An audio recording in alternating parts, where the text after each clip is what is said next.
mon souhait était que sur l'ensemble du territoire, il puisse y avoir une offre de qualité, donc de proposer une offre harmonieusement répartie et qui puisse être accessible à tous, dans tous les domaines et dans tout le territoire.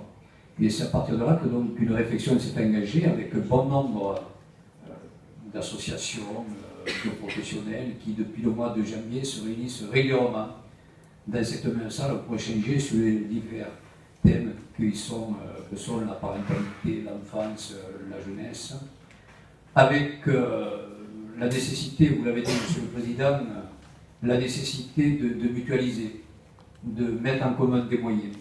Et surtout, et c'est aussi l'intérêt de cette démarche contractuelle, de pouvoir offrir à tout un chacun des réponses appropriées. Alors c'est relativement facile d'apporter des réponses appropriées lorsque les cas, les situations sont banales, entre guillemets, sont connues. Malheureusement, nous en sommes, et je pense pas nous particulièrement, nous sommes bien au-delà de ces cas identifiés et nous avons par moments dans nos territoires des cas beaucoup plus difficiles, des situations d'isolement social ou autres, qui font que grâce à cette mise en commun de moyens, grâce à cette contractualisation, alors mise en commun de moyens humains et financiers, nous allons, au-delà de nos compétences traditionnelles, que ce soit pour la CAF ou la nôtre, nous allons pouvoir répondre à des problèmes isolés, faire par moment, excusez-moi l'expression, du cas par cas, car nous en sommes là aujourd'hui. Et le brillant diagnostic réalisé par l'ensemble des intervenants, qu'ils soient bénévoles, professionnels, élus, et je porterai une attention toute particulière à l'action significative des élus des petites communes de Celles-Cévennes qui ont participé à ces travaux et qui œuvrent au quotidien pour le bien-être de la population. Bien souvent, on parle d'anciens cantons, de cantons, et on ne donne que le nom du chef-lieu de canton, de l'ancien chef de canton. Mais il y a toutes ces petites communes, il y a tout ce réseau d'élus bénévoles qui travaillent dans le domaine social. Et ces élus nous font remonter, et on fait remonter par le diagnostic des situations très difficiles qui méritent une attention toute particulière. Grâce à cette conjugaison d'efforts, nous allons pouvoir traiter l'ensemble de ces difficultés qui se présentent à nous. Mais nous ne sommes pas dans le désespoir. Nous sommes dans l'avenir, nous projeter demain. C'est quoi cette convention? C'est de mettre en commun des moyens, c'est de répondre à des préoccupations, mais c'est de surtout impliquer toutes les populations dans le projet de territoire de cette communauté de communes, Celles-Cévennes. Comment pourrions-nous, élus de ces territoires, avoir approuvé un projet de territoire sans prendre en compte l'ensemble des acteurs de ce territoire, quelle que soit leur situation sociale ou professionnelle?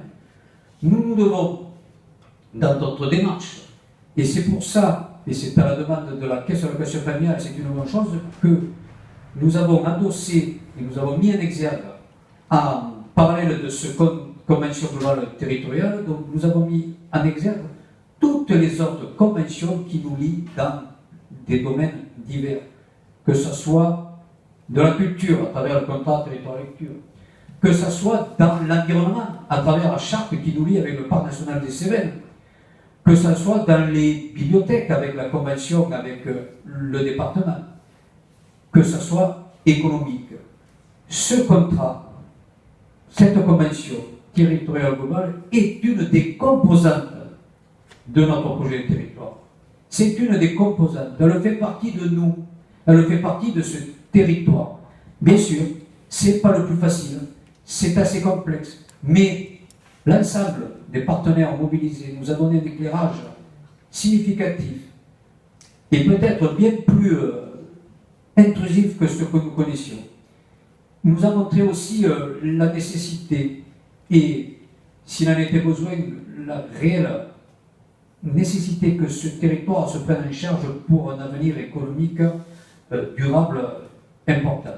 J'en profite pour remercier l'ensemble des élus ici présents qui d'abord m'autorisent à signer cette convention, mais qui surtout, la semaine dernière, le 14 juin, ont décidé de donner une chance à ce territoire par un vote majoritaire pour continuer l'aventure.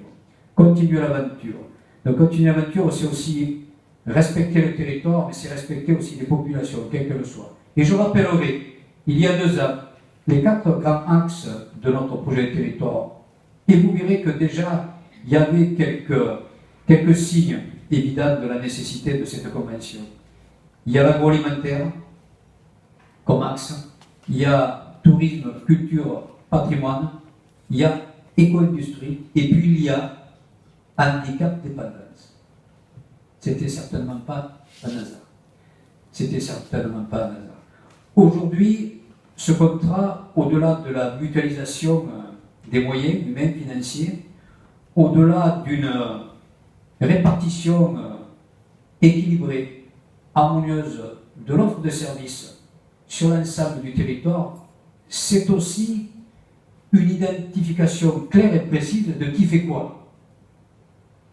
Et c'est une façon aussi, à travers cette convention, de mettre en synergie les actions des uns des autres. On se retrouve aujourd'hui avec des gens qui ont du mal à se repérer dans les broglios des aides financières, des intervenants, qui sont tous nécessaires.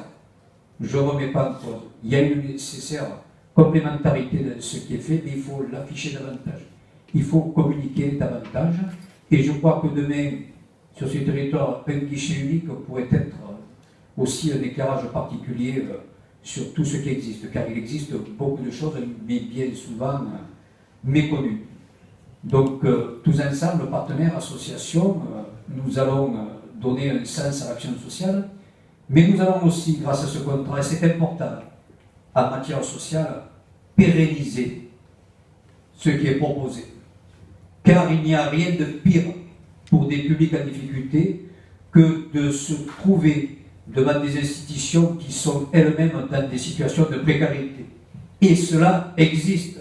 Et j'en veux pour preuve, et là aussi les élus ont pris une décision sage, c'était la situation des travailleurs du relais emploi de la communauté commune CSVN, qui étaient avec des statuts précaires. Comment peut-on recevoir des gens en difficulté en ayant soi-même une épée de Damoclès sur la tête? Comment peut-on, puisque en matière sociale, puis derrière professionnelle, comment peut-on s'inscrire dans un parcours, car c'est souvent un parcours l'insertion. Comment peut-on s'inscrire dans un parcours avec des interlocuteurs qui sont eux-mêmes dans la précarité? Il y a 2 ans et demi, au-delà de tout engagement financier des partenaires, qui n'avaient aucune certitude dans leur engagement, nous avons pris la décision de pérenniser, de donner un statut à nos employés des relais emploi.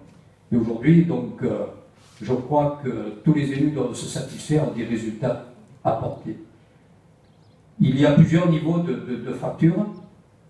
Un exemple vraiment très précis d'une facture qui peut-être nous avait échappé à tous, mais qui a été révélée à travers les échanges, c'est la facture numérique.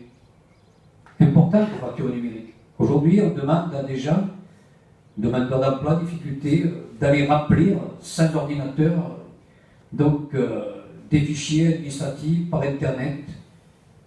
Ils sont en difficulté, ils n'ont pas d'équipement chez eux. Donc aujourd'hui, dans un premier temps, nous avons répondu présent, la communauté de communes, en mettant à disposition, à travers les relais emploi de Bessèges, Molière, Saint-Ambroise, Saint-Jean-Major et Barjac, donc à disposition un personnel qualifié avec du matériel pour répondre à la facture numérique. C'est une première réponse, car dès septembre, il faudra que ceux qui imposent cette facture numérique, bien sûr qu'il y a le progrès qui impose, il y a l'histoire, mais aussi il y a des donneurs d'ordre, que sont les impôts, que sont tout un tas d'organismes, il faudra aussi qu'ils viennent autour de la table, car ils ne peuvent pas imposer et ne pas participer à cette réflexion autour de la facture numérique. Et dans ce que nous apportons comme réponse à cette facture numérique, c'est un exemple, il y a 2 réponses. Car il ne s'agit pas non plus d'assister uniquement. Il y a 2 réponses. Il y a bien sûr assister celui qui ne peut pas, mais en parallèle, l'engager dans une formation, une sensibilisation à être autonome lui-même.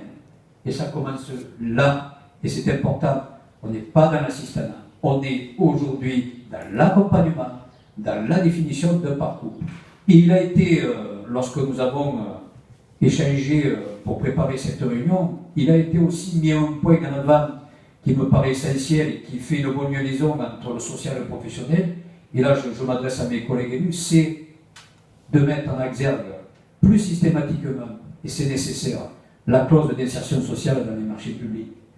Aujourd'hui, elle est sous-utilisée, alors que c'est une façon très importante d'aider les gens dans leur parcours. Donc, je crois que tous ces échanges vont nous permettre de répondre vraiment aux attentes et de considérer cette convention comme une convention parmi d'autres dans l'avenir de ce territoire. Merci tout particulier à tous ceux qui ont participé à ces ateliers. Merci tout particulier à tous les agents de la Caisse de reconstruction familiale, nombreux qui se sont impliqués dans une très bonne ambiance, un très bon état d'esprit. C'est-à-dire aussi qu'ils étaient bien reçus dans une salle agréable. Le café coulait à flot, donc l'air conditionné marchait bien. Donc, Madame Villette me disait la semaine dernière, je ne comprends pas pourquoi autant d'enthousiasme de la part de la Caisse de reconstruction familiale des agents autour de cette convention. C'est une plaisanterie. L'enthousiasme venait donc d'une ambiance, mais venait aussi parce que c'est la première convention du Gard. Je remercierai aussi Céline et Caroline qui se sont beaucoup impliquées, l'ensemble des services qui les ont aidés aussi à peaufiner ce diagnostic. Donc beaucoup de travail réalisé. Nous sommes partis pour 4 ans et je conclurai par, vous l'avez dit Monsieur le Président, par ce projet que l'on peut mettre rapidement en place, c'est l'itinérance autour de l'itinérance. Et j'ai bien noté vos propos, mais aussi de Madame Villette la semaine dernière en disant n'oubliez pas, et là je demande aux agents d'être attentifs, n'oubliez pas de déposer vos demandes en septembre.